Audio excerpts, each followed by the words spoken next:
अस्सलाम वालेकुम dear students, उम्मीद है आप लोग खैरियत से होंगे। आज हम टॉपिक पढ़ने जा रहे हैं 10th क्लास फिजिक्स के chapter number 10 latent heat of vaporisation. अब बेटा अगर हम simply latent heat of vaporisation की डिफाइन बताएं तो इसकी डिफाइन में आप ये बताएंगे heat energy required to convert 1 kg of liquid into a gas at its boiling point while keeping temperature constant। अब जैसे हमने प्रीवियस टॉपिक पढ़ा था लेटेंट हीट ऑफ फ्यूजन, जिसमें हमने 1 kg सॉलिड को लिक्विड में कन्वर्ट किया था at its melting point without changing in its temperature. इसी तरह से ये डिफाइन भी वैसे ही है। यहां पर हमने क्या करना है, 1 kg लिक्विड को गैस में कन्वर्ट करना है एट इट्स बॉइलिंग पॉइंट। अब ये तो आपको पता है ना कि जब लिक्विड बॉयल होता है तभी वो गैस में कन्वर्ट होगा। तो लिक्विड गैस में कन्वर्ट हो रहा है एट इट्स बॉइलिंग पॉइंट और टेम्परेचर वहां पर कांस्टेंट हो, तो वो हीट जो ये सब काम करेगी उस हीट को हम कहते हैं लेटेंट हीट ऑफ वेपोराइजेशन।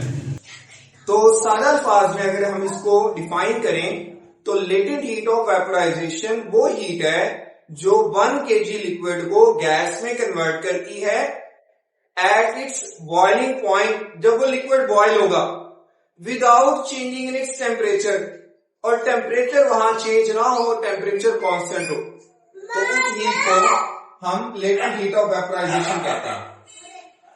अब आ जाते हैं बेटा इसके फॉर्मूला पर। फॉर्मूला भी इसका सेम इसी तरह से होगा, LV equal to Q over M। Q यहां पर बेटा हीट है, M यहां पर है मैस।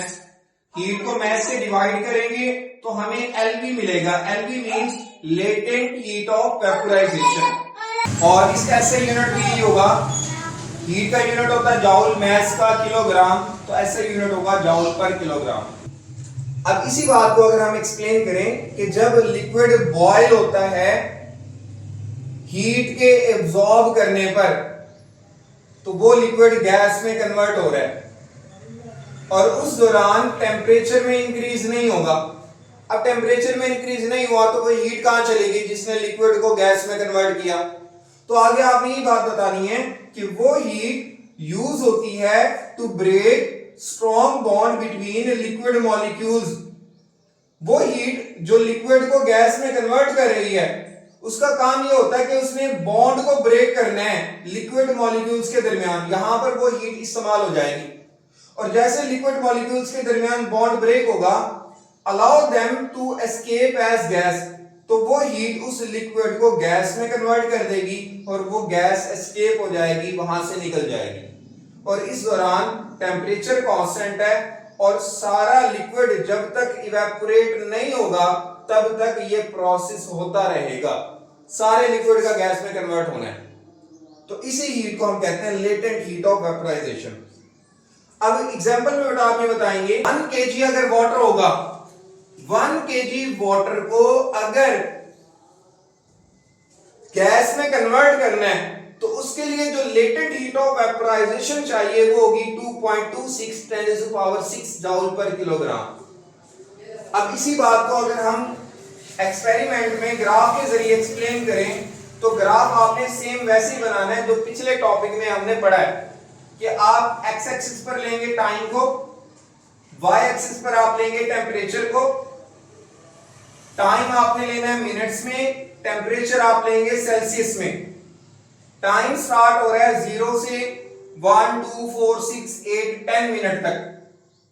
हमने इसमें कुछ टाइम सिलेक्ट कर लिए हैं। पहला टाइम जो 1 मिनट है वो T1 है, जो 4 पे है वो T2 है, और जो 8 पॉइंट समथिंग पर आ रहा है वो T3 है। और इसी तरह से टेम्परेचर स्टार्ट हो रहा है -30 से लेकर और एंड हो रहा है 100 पर। तो -30 पर जो सब्सटेंस है वो सॉलिड स्टेट में है एज अ आइस। अब टेम्परेचर को हम बढ़ाते हैं तो लाइन आपने ये बढ़ाते जाना है। टेम्परेचर आप ले आए 0 सेल्सियस पर। 0 पर जब टेम्परेचर आएगा तो ये आइस इस पॉइंट पर आहिस्ता आहिस्ता मेल्ट होना शुरू हो जाएगी।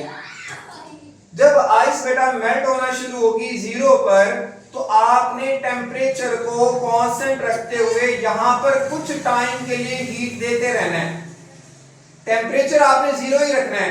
देखें, टाइम 1 मिनट से लेकर टाइम 4 मिनट तक आपने उसको हीट देते रहना है और टेम्परेचर आपने 0 ही रखना है। इस दौरान क्या होगा, आइस मेल्ट होती रहेगी और आइस कन्वर्ट हो जाएगी वाटर में। अब आइस जब वाटर में कन्वर्ट होगी इस पॉइंट पर, तो फिर आपने मजीद टेम्परेचर को बढ़ाना है 100 तक। 100 तक जब आप टेम्परेचर बढ़ाएंगे तो ये तो सारा वाटर था 0 से लेकर 100 सेल्सियस के दरमियान, ये वाटर है सारा। अब जैसे आप 100 पर पहुंचेंगे तो टाइम हमारे पास है 8.2 या 8.3 मिनट। तो उस दौरान 100 सेल्सियस पर आते ही वाटर बॉयल होना शुरू हो जाएगा। अब ना वाटर जब बॉयल होगा, आपने वही टेम्परेचर 100 को मेंटेन रखना है, बॉइलिंग पॉइंट वाला टेम्परेचर मेंटेन रखना है, वाटर बॉयल होता रहेगा। अच्छा, कुछ टाइम के बाद उसी टेम्परेचर पर वाटर कन्वर्ट हो जाएगा गैस में। अब इस दौरान जो हमने वाटर को हीट दी 100 सेल्सियस पर, उसको गैस में कन्वर्ट करने के लिए, इसी हीट को हम कहते हैं लेटेंट हीट ऑफ वेपोराइजेशन। तो ये था बेटा आज का हमारा टॉपिक। नेक्स्ट टॉपिक में हम पढ़ेंगे सुपर कंडक्टिविटी। तब तक के लिए अल्लाह हाफ़िज़।